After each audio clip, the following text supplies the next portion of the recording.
Melanjutkan alur cerita Donghua Stella Transformation Season 6 versi novelnya, jangan lupa subscribe.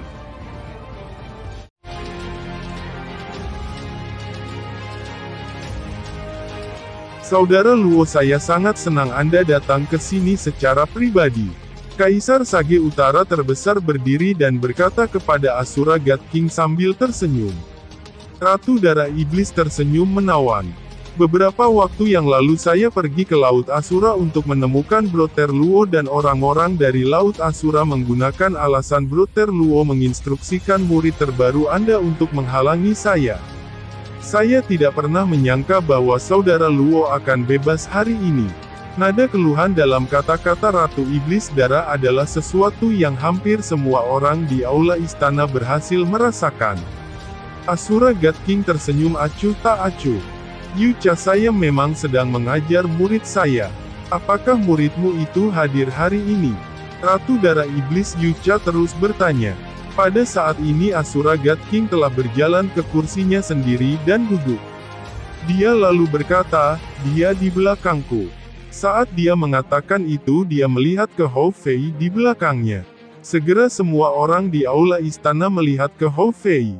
Fei telah menjadi murid dari Asura God King. Qin Yu merasakan ledakan kebahagiaan. Hou Fei dan Qin Yu saling pandang. Kedua bersaudara itu tahu apa yang dipikirkan satu sama lain hanya dengan satu pandangan.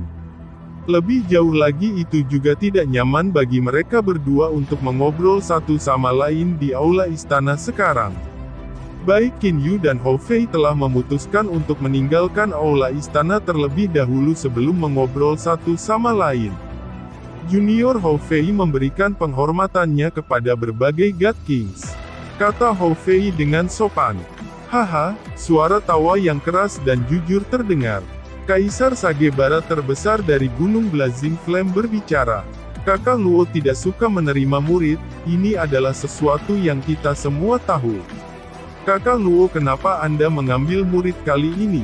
Mungkinkah pemuda bernama Hou Fei ini memiliki sesuatu yang istimewa baginya? Asura God King tertawa dengan acuh tak acuh. Hari ini adalah tanggal di mana Kaisar Sage Utara terbesar akan membantu putrinya menentukan pengantin pria. Tidak perlu setiap orang membicarakan murid saya ini.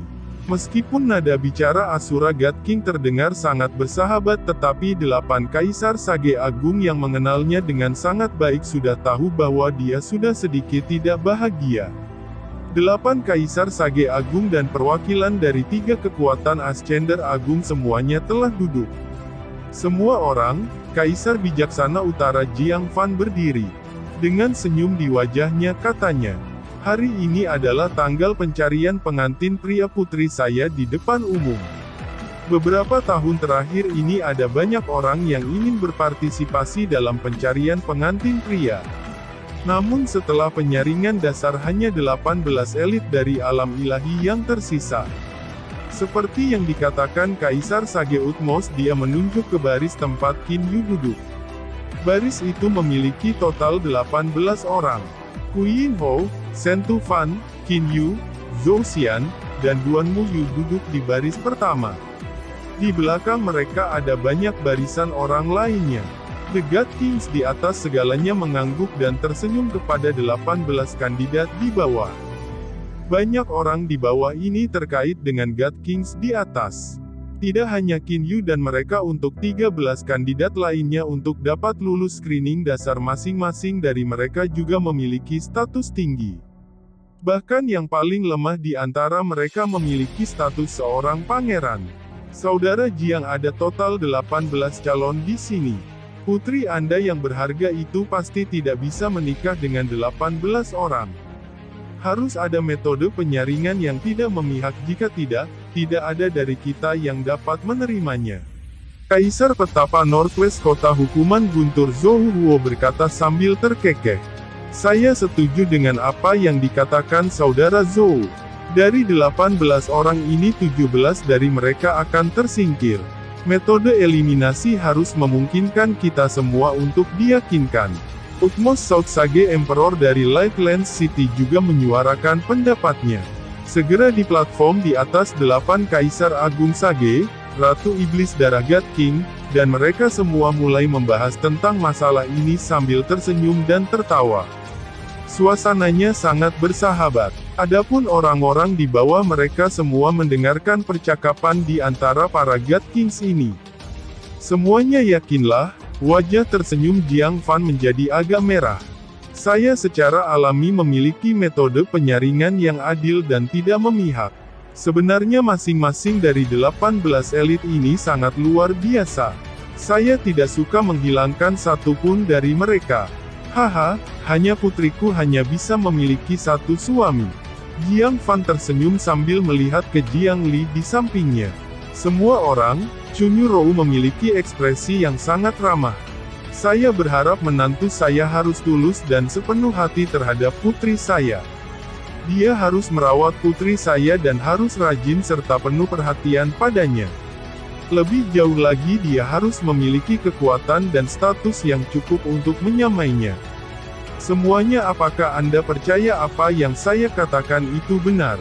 Semua orang di bawahnya mengangguk. Pada saat ini mereka sepertinya memiliki pemahaman bersama dan tidak mengatakan apapun untuk mengganggu Chunyu Rou.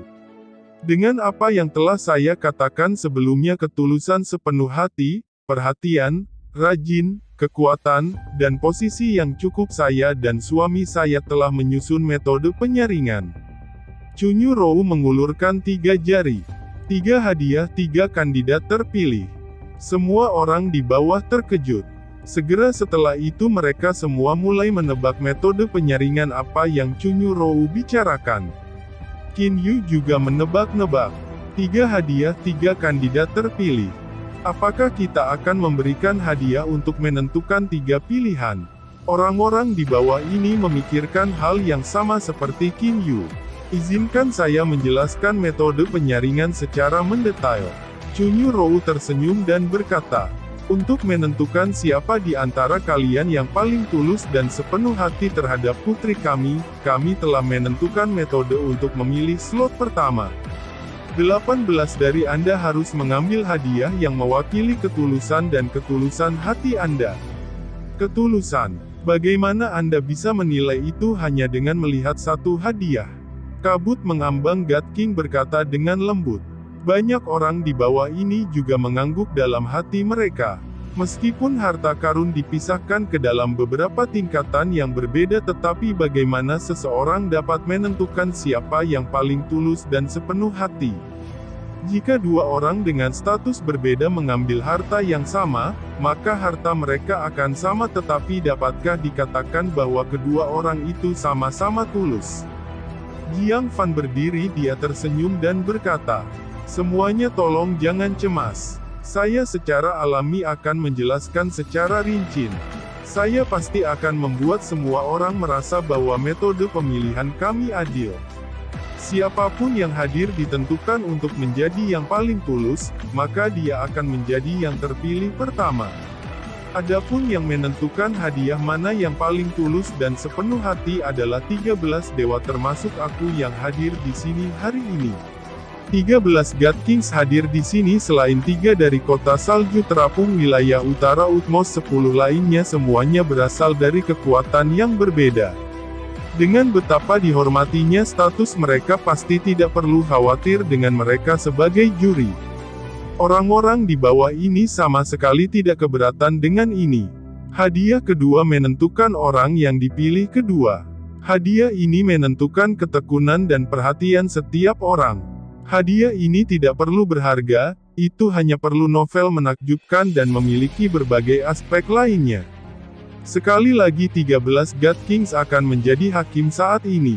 Kandidat yang memberikan hadiah paling rajin dan penuh perhatian akan menjadi orang pilihan kedua, Chunyu Rou melanjutkan. Adapun harta karun ketiga itu menekankan kekuatan dan status kandidat. Siapapun yang mempersembahkan harta yang paling berharga, dia akan menjadi orang pilihan ketiga. Setelah mendengar metode pemilihan untuk slot kedua dan slot ketiga, praktis semua orang di bawah menghela nafas lega. Tentukan siapa yang paling rajin dan penuh perhatian. Ini memberi orang-orang dengan status dan kekuatan yang lebih rendah sebuah harapan. Tentukan siapa yang hadir paling berharga. Ini memberi Zhou Xian dan mereka kepercayaan diri yang cukup. Setelah kami menentukan 3 kandidat terpilih, ketiga kandidat ini selanjutnya harus menyerahkan hadiah pertunangan mereka. Saya dan istri kemudian akan menentukan ketiga kandidat melalui berbagai aspek yang ditunjukkan oleh kandidat. Siapapun yang kami pilih, kami akan menerima hadiah pertunangannya. Adapun hadiah pertunangan dari 2 kandidat lainnya, kami akan mengembalikannya. Semua orang mengerti sekarang, bahkan setelah pemilihan 3 kandidat terpilih, penentuan akhir tetap dilakukan oleh Jiang Fan dan istrinya. Zhou Xian tiba-tiba berdiri. Paman, saya memiliki masalah yang membuat saya bingung. Ketiga hadiah tersebut menentukan 3 calon terpilih. Namun bagaimana jika seseorang memberikan 3 hadiah berbeda yang paling tulus, paling rajin, dan paling berharga, lalu apa yang harus kita lakukan? Jiang Fan mulai tertawa. Haha, ini pertanyaan yang bagus. Jika bakat luar biasa di bawah ini mempersembahkan 3 harta karun yang paling tulus, paling rajin, dan paling berharga, maka kandidat yang dipilih hanya dia. Saat itu saya dan istri saya tidak perlu memilih lagi. Qin Yu telah sepenuhnya memahami metode penyaringan. Akan ada 3 putaran penyaringan. Di setiap babak setiap orang akan memberikan hadiah mereka dan hadiahnya adalah penentuan kandidat terpilih. Setelah 3 babak akan dipilih 3 calon terpilih. Jika memungkinkan maka saya pasti harus mengambil ketiga tempat kandidat yang dipilih. Qin Yu berpikir dalam hatinya. Qin Yu tidak ingin mengalami kecelakaan apapun. Dia ingin menikahi Lier dengan lebih pasti. Saudara Jiang, sehubungan dengan pemberian paling rajin ini kita dapat menentukannya melalui kebaruan hadiah. Adapun hadiah paling berharga tidak perlu disebutkan. Namun untuk hadiah yang paling tulus dan sepenuh hati, bagaimana kita akan menentukannya? Kaisar Pertapa Timur tertinggi Huang Fuyu bertanya sambil tersenyum. Jiang Fan mengangguk sambil tersenyum. Inilah yang akan saya jelaskan dengan cermat. Kami akan menentukan babak ini berdasarkan siapa yang memberikan hadiah yang paling tulus dan sepenuh hati. Meskipun sepertinya akan ada kandidat yang dipilih, namun pada kenyataannya mungkin saja tempat kandidat yang dipilih ini akan disia-siakan. Qin Yu, Zhou Xian, dan mereka semua mendengarkan dengan cermat. Mereka takut melewatkan satu kata pun. Terbuang. Bagaimana tempat itu bisa disia-siakan? Qin Yu tidak bisa mengerti. Mengenai siapa yang paling tulus dan sepenuh hati istri saya, dan saya telah memutuskan untuk meminta Celestial Agung datang dan memutuskan. Wajah Jiang Lan mulai bersinar. Celestial yang agung. Semua God Kings itu memandang Jiang Fan dengan ekspresi terkejut. Semuanya tolong jangan kaget. Babak ini untuk 18 kandidat, semua melanjutkan ke Istana Laut Gunung. Jika ada di antara mereka yang bisa memindahkan surga yang ditinggikan dan mendapatkan hadiah darinya, maka dia akan menjadi yang paling tulus. Jika hanya satu orang yang mendapatkan hadiah Exalted Celestials, maka dia akan langsung menjadi kandidat yang dipilih untuk putaran pertama.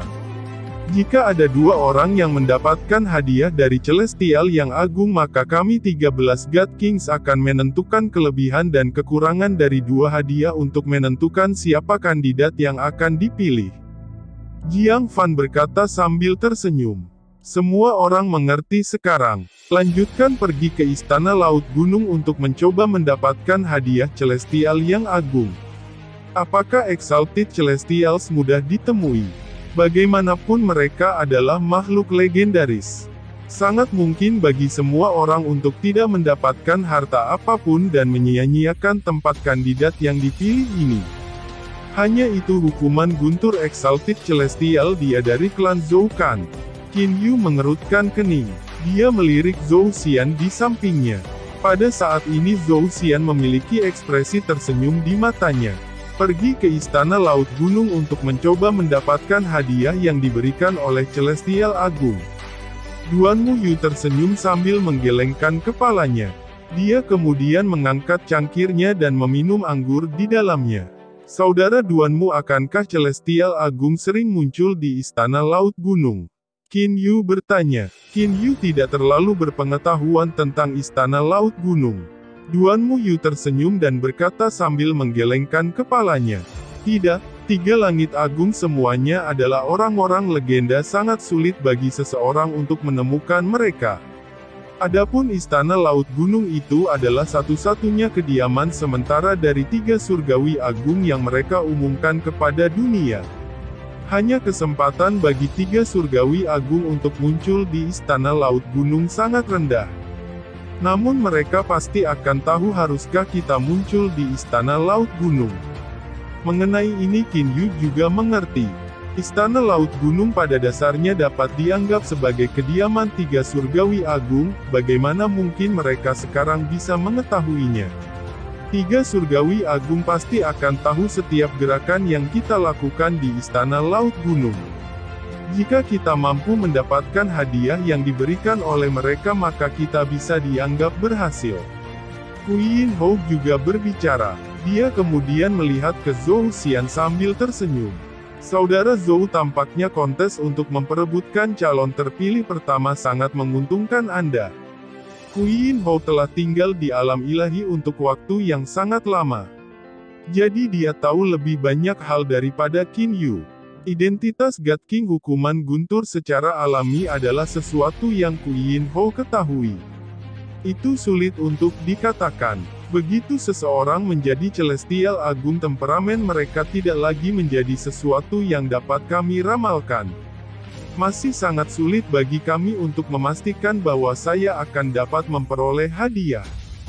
Zhou Xian berkata dengan rendah hati.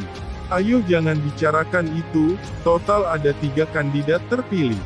Semuanya mari kita coba yang terbaik untuk mendapatkan tempat. Sekarang ayo minum. Huiyin Hou tertawa terbahak-bahak saat mengatakan itu. Di dalam Floating Cloud Mansion, Qin Yu, Hou Fei, dan He Yu berkumpul bersama. Setelah perjamuan selesai, Qin Yu mengirim transmisi suara kesadaran ilahi ke Paman Lan agar dia mengirim He Yu. Dengan demikian ketiga bersaudara itu berhasil mengadakan reuni. Kalian berdua, kecepatan kultivasi kalian sangat cepat. Kebetulan aku yang paling lambat di antara kita. He Yu sengaja mengerutkan kening dan berkata, pada saat ini baik Qin Yu dan Hou Fei telah mencapai tingkat Dewa Surgawi tingkat tinggi, hanya He Yu yang masih Dewa Surgawi tingkat menengah. Aku tahu kecepatan kultivasimu Xiao Hei. Xiao Hei, kamu telah berada di rumah kayu selama sekitar 6.000 tahun. Itu setara dengan sekitar 6 juta tahun di ruang lapisan ketiga alam Jianglan. Untuk mencapai Dewa Surgawi tingkat menengah dari Dewa Surgawi tingkat rendah dalam 6 juta tahun, kecepatan ini sudah sangat cepat. Qin Yu mengangguk dan berkata, namun Fei Fei, kecepatan kultivasi Anda? Qin Yu melihat ke Hou Fei. Metode kultivasi He Yu sangat aneh. Dia bahkan mampu memahami hukum duniawi. Dengan demikian kecepatan kultivasinya yang cepat diberikan. Klon Qin Yu telah memahami pemahaman yang ditinggalkan oleh God King of Life setiap saat. Itu juga wajar jika kecepatan kultivasinya cepat. Namun bagaimana dengan Hou Fei?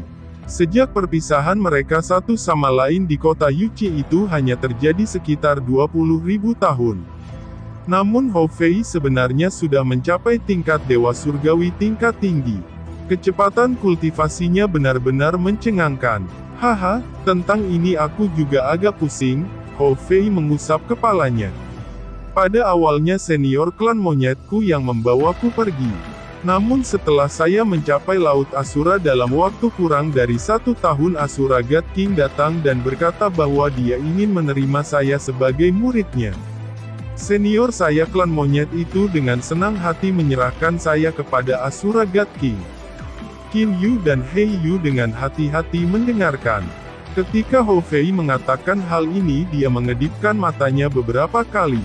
Setelah itu Asura God King menciptakan ruang dan meningkatkan aliran waktu di ruang itu hingga 10.000 kali lipat. 10.000 tahun di ruang itu hanya 1 tahun di luar. Meskipun sepertinya saya baru berlatih selama kurang lebih 10.000 tahun, saya sebenarnya sudah berlatih selama hampir 100 juta tahun. Dalam hampir 100 juta tahun ini selalu Asura God King yang telah membimbing saya. Qin Yu dan He Yu saling melirik. Mereka tersentak kagum pada keberuntungan Hou Fei. Qin Yu tiba-tiba bertanya dengan bingung. Ada yang salah? Qin Yu mengerutkan kening dan berkata, Fei Fei, menurut apa yang saya tahu, jika seseorang menciptakan ruang dengan perbedaan waktu, maka ruang itu akan sangat tidak stabil dan mudah hancur. Sangat sulit bagi seseorang untuk menstabilkan ruang itu. Semakin besar perbedaan waktu, semakin sulit untuk menstabilkan ruang. Qin Yu melihat ke Hou Fei. Menurut apa yang kamu katakan sebelumnya, Asura God King telah secara langsung menciptakan ruang dan tidak menggunakan artefak ilahi spasial, kan? Benar, dia langsung menciptakan ruang, saya yakin itu. Hou Fei mengangguk dengan tegas. Mempertahankan ruang dengan percepatan waktu 10.000 kali selama 10.000 tahun ini sungguh luar biasa. Qin Yu merasa sangat sulit untuk percaya. Ketika Paman Lan membuat alam Jianglan, dia hanya mampu mempercepat waktu 1000 kali lipat. Dia memang layak disebut God King nomor 1. Qin Yu berseru dalam hatinya. Asura God King ini memang sangat luar biasa. He Yu tiba-tiba berkata, Hei monyet, saya bingung mengapa Asura God King itu membuat Anda menjadi muridnya tanpa alasan. Dia bahkan menciptakan ruang dengan percepatan waktu 10.000 kali selama hampir 10.000 tahun. Apa sebenarnya yang dia rencanakan? Mendengar He Yu mengatakan ini, Qin Yu juga menjadi bingung. Apa rencana Asura God King ini? Saya juga bingung. Aku juga pernah bertanya pada Asura God King tentang itu sebelumnya. Hou Fei sepertinya tidak terbiasa memanggil Master Asura God King. Bagaimana tanggapan Asura God King? Qin Yu segera bertanya. Jejak kebingungan melintas di mata Hou Fei. Dulu Asura God King tidak banyak bicara. Dia hanya berkata dia dipercayakan oleh seseorang. Qin Yu dan He Yu saling memandang. Mereka berdua bingung, dipercayakan oleh seseorang. Ada seseorang yang ingin Asura God King membantu menginstruksikan Hou Fei. Siapa orang ini?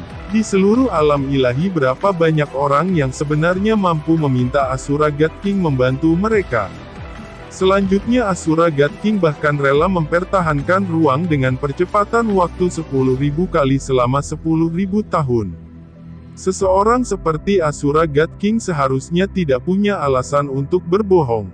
Siapa sebenarnya yang meminta bantuannya? Rahasia ini saya rasa Fei Fei Anda hanya dapat mencari sendiri jawabannya.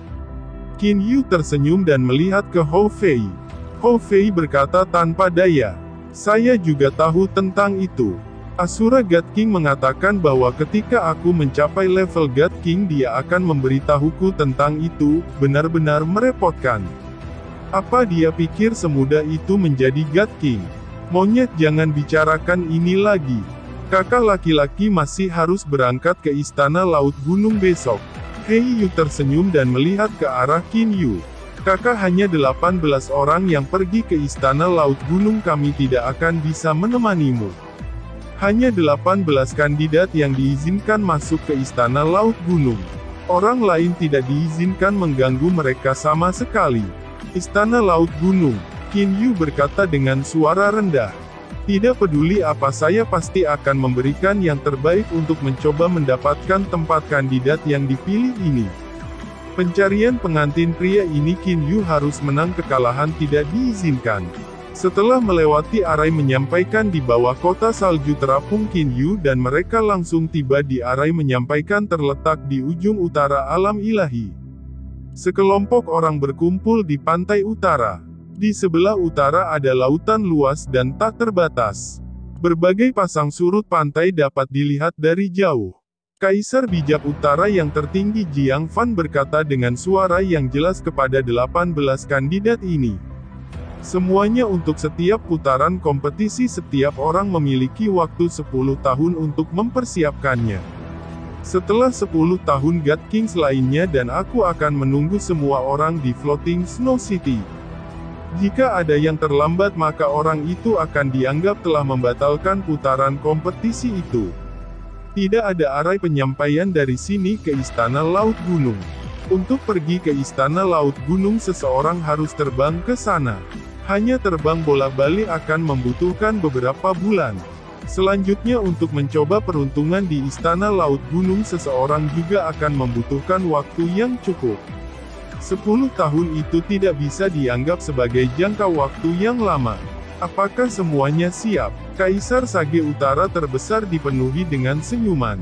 Baiklah semuanya kamu bisa berangkat, ingat Anda harus kembali ke kota salju terapung pada tanggal ini 10 tahun kemudian. Kamu harus datang lebih awal, kamu tidak boleh terlambat. Yang mulia Kaisar Sage selamat tinggal. Sekelompok orang semua membungkuk dan memberi hormat.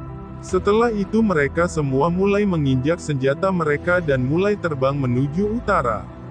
Adapun Qin Yu dia menginjak salju pudar tombak ilahi. Salju yang menipis dari tombak ilahi hanya dengan melihat dari luar bahkan para God Kings akan kesulitan untuk menentukan kekuatannya. Energi gelap dan kuning kurasa bahkan God Kings belum pernah melihatnya sebelumnya. Menginjak salju pudar tombak ilahi kecepatan terbang Qin Yu sangat cepat. Adapun Duan Muyu dia adalah satu-satunya orang yang terbang bersama Qin Yu. Orang-orang lainnya semuanya tertinggal di belakang mereka. Di bawah mereka adalah lautan tanpa batas. Ombaknya bergelombang dengan keras. Qin Yu dan Duan Muyu sedang mengobrol dan tertawa saat mereka terus terbang cepat menuju Istana Laut Gunung. Dalam sekejap mata hampir 2 bulan berlalu. Setelah saling mengenal selama hampir 2 bulan, hubungan Qin Yu dan Duan Muyu telah tumbuh jauh lebih baik. Saudara Qin Yu yang terbaik adalah tidak memiliki harapan yang berlebihan untuk putaran kompetisi ini. Keuntungan Zhou Xian sangat jelas. Harapan Anda yang paling boros adalah Anda akan semakin kecewa. Duan Muyu berkata pada Qin Yu sambil tersenyum. Qin Yu merasa seolah-olah Duan Muyu ini terlepas dari apa yang dia katakan atau lakukan, dia tampaknya tidak terlalu peduli tentang itu. Dia tidak peduli jika dia gagal, dia tidak peduli jika dia berhasil. Saudara Duan Mu, saya ingin bertanya. Jika Anda tidak mendapatkan satu pun dari 3 tempat kandidat yang dipilih, apa yang akan Anda lakukan? Qin Yu melihat ke Duan Muyu. Duan Muyu tersenyum acuh tak acuh. Kenapa kamu menanyakan ini? Lebih jauh, apakah kegagalan benar-benar kegagalan? Untuk memahami beberapa pengalaman dari kegagalan seseorang juga bisa dianggap sebagai sukses. Jadi kegagalan dan kesuksesan tidak mutlak sama sekali.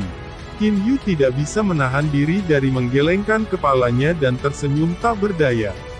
Untuk alasan apa kamu mengejar Lier? Qin Yu bertanya lagi. Kali ini Duan Muyu terdiam sesaat sebelum berkata.